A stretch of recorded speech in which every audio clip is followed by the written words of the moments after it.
You may well be aware of a distinction in sci-fi stories between the so-called hard and soft ends of the scale. This basically boils down to how much sci you like in your fi. Stories like The Expanse or Interstellar characterize the hard end, while the likes of Star Wars and Battlestar Galactica are typical examples of the soft. I think it's fair to say where an example lies in that range also depends on the era making the assessment. As the common viewer becomes more scientifically literate, the acceptable handwave threshold changes. I should say before we begin that, while I don't have anything against soft sci-fi, I do think all writing benefits from better research. Like many writing rules, good soft sci-fi should break with reality consciously, rather than just being ignorant of it in the first place. So, let's make a list. Lists are fun.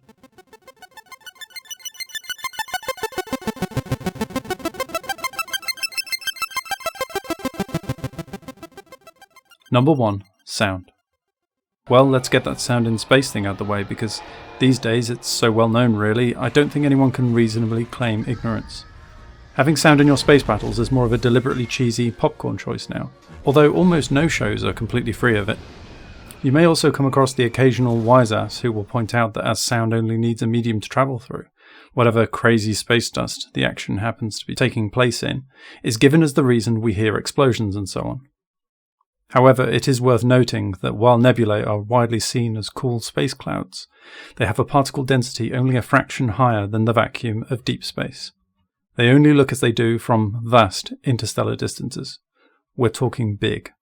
If we rescaled something like the Horsehead Nebula down to the size of the world's tallest building, the Earth at the same scale would be about the size of the measles virus. But even if we gloss over this, sound also changes depending on the density of the air. Even a substantial planetary atmosphere might still be so thin that everything sounds muffled. Check out this cool page on NASA's site for a simulation of how stuff might sound on the surface of Mars, if it were possible to remove your helmet without your eyeballs and eardrums exchanging places. There are still sounds heard by people in spaceships, of course. This can be used to great effect, focusing on sounds that would be transmitted through the hull of the ship and the air inside it, such as deep thunks of collision. Also, sometimes the lack of sound can really make a scene feel more otherworldly and interesting. But sound isn't the only thing that requires a medium to travel through in ways that confound our terrestrial sensibilities. Number 2. Heat. Everybody knows space is cold, but lesser known is the dilemma of overheating in spacecraft. On Earth, a machine generating heat in a cold place will radiate that heat to the surroundings and thus stay cool pretty easily. But in space, there are very few molecules in the vacuum around the craft to take that heat away, conserving it inside. This is actually the same way your thermos works. A vacuum barrier prevents the transfer of heat energy between the inside and the outside. If the rate you are generating heat is higher than the rate you are radiating it, your internal temperature is going to increase. Eventually, in spacecraft, it would become unsustainable for crew, circuitry, and/or introverts with a sun aversion and 30-degree limit. This is why spacecraft in the real world have radiators and other methods of bleeding off excess heat. Heat management is likely to be a key factor of space battles if and when they might occur, which is why it features in the more hard sci-fi universes like The Expanse and the Bobaverse books. Number 3. Orbits. Orbital mechanics. Few sci-fi elements have been so misunderstood and abused by even relatively well thought out works. Now you might complain, how do mathematical equations have anything to do with the plot of a good story? But the thing about orbital mechanics in fiction is it's not so much about getting it right as not getting it astronomically wrong. There are certain non-intuitive major attributes to movement in space that may well have a bearing on the plot. For example, if you are in orbit of a planet, running out of fuel won't necessarily cause you to fall down and crash into it. Depending on the radius of the orbit, you may well be stuck there indefinitely. An orbit is essentially free-falling, but you're moving horizontally so quickly you perpetually miss the ground. Being in a vacuum means you have almost zero drag to slow you down. This means it's even possible to point your rocket at a planet, thrust, and end up ultimately flying off into deep space. Then there's this pervasive notion of entering orbit like it's a certain spot, some set distance above a planetary body where you can hang out with other ships. Your actual distance from the surface is directly related to how fast your orbit is. The lower the orbit, the faster you have to go.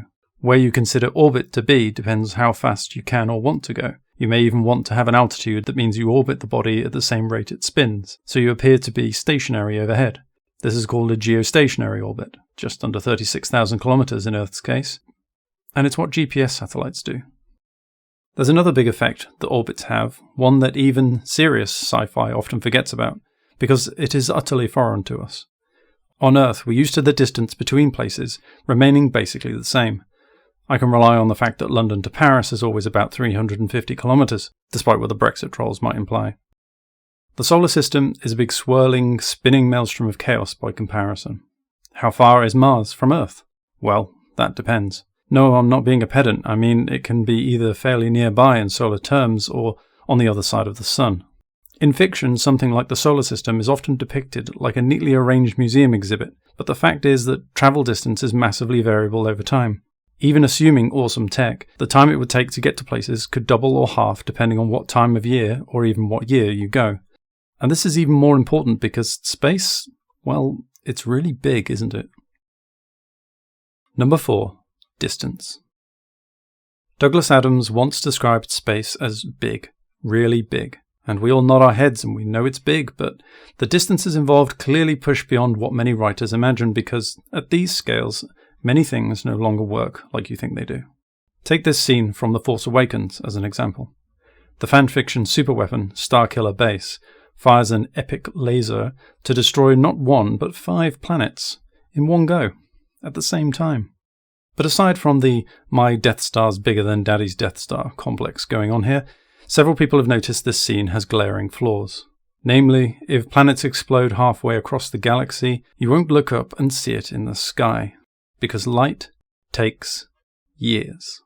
Seriously, it takes light half a day just across the solar system. If the sun exploded, it would take more than 2 hours before Uranus would even know about it. Haha, butt joke. Abrams hand-waved this scene in an interview by saying, "The Force Awakens is not a science lesson," which is about as bare an admission of lazy dumb writing as it gets. Then you have fans inventing new branches of technobabble just to explain this intrusion of idiocy into their headcanon. But the fact is it was written, and in many cases accepted, because it is based on terrestrial misconception. Please respect the speed limit of light and causality. This has a lot of implications for the phenomenon commonly known as Number 5. Time. With distances this crazy comes time that is equally insane, even more so given the weird and wonderful ways that space-time works. But it is perhaps the most ignored of these 5 points by even the harder ends of the sci-fi spectrum, because honestly, it's really frigging hard to write time-bending effects well. In an episode of Star Trek Voyager, the crew encounter a race of humanoids while on the other side of the galaxy. This race had been in deep sleep for 900 years, and this is mentioned as having put them behind the rest of the species in the local area. Sounds sort of believable, but here again is where space just totally messes with our frame of reference. Our star and solar system is some 4.5 billion years old, but the galaxy has been around more than twice that, leading some stars to be ancient, while others are barely born.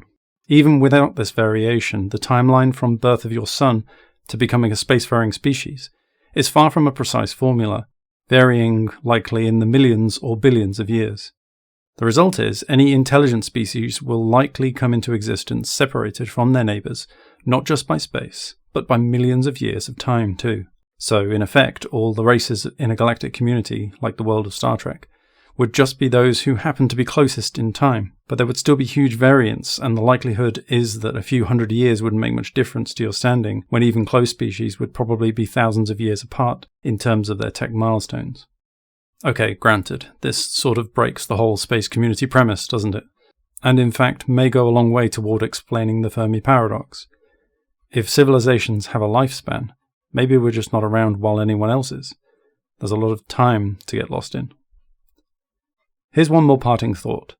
I think the way we currently consider technology as an accelerating upward climb is unsustainable and probably not the long-term shape of it. I think the law of accelerating returns, this idea that tech builds on tech, will come up against increasing overheads and efficiency loss and the cubic law of difficulty. That is, to do something twice as good, you often need 4 times the effort. Arguably, it is already doing so in many areas. This is why technology often fails to live up to the optimistic timelines of sci-fi writers of the past. Yes, some things have advanced faster than we thought they would, but I can guarantee a visitor from the 20th century to our time would be struck most of all by how little everything has changed. And I feel I can make this statement speaking as a 20th century native. But that's not us sitting around on our asses. That's because flying cars, moon bases, and replicants are frigging hard, and the next advances beyond those will be whole orders of magnitude harder. We'll get there. It will just take us longer than we thought. Longer than we'd like. Anyway, I hope you enjoyed this video. If you want to support this channel, yeah, you know what to do. Thanks for watching. See you next time.